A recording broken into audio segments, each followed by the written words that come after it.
कोदला विज्ञापित अंचल परिषद ठारे अध्यक्ष सूर्यनारायण नायक पताका उत्तोलन करथिबा बेले कार्यनिर्वाही अधिकारी कृष्णचंद्र रथ भारत को स्वाधीनता देथिबा महापुरुष मानक स्मृतिचारण करथिले।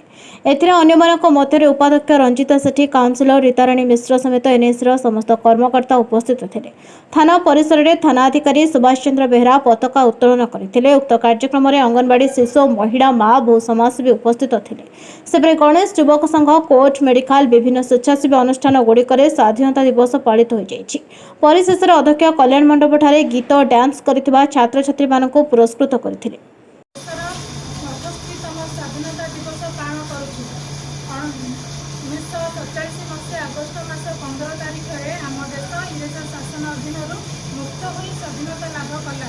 एही दिन आम देशर प्रत्येक लोक जातीय पताका तले छिड़ा होई जातीय संगीत गान करी स्वाधीनता बहु आडंबर सह पालन करू।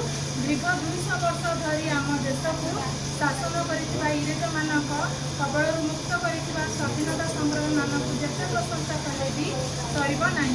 सेथिमध्यरु आम जातिर पिता महात्मा गांधी, सुभाष चंद्र बोस, रानी लक्ष्मीबाई। गंजाम जिला कोदलारू कृष्णचंद्र पलाईंक रिपोर्ट, न्यायवती टीवी।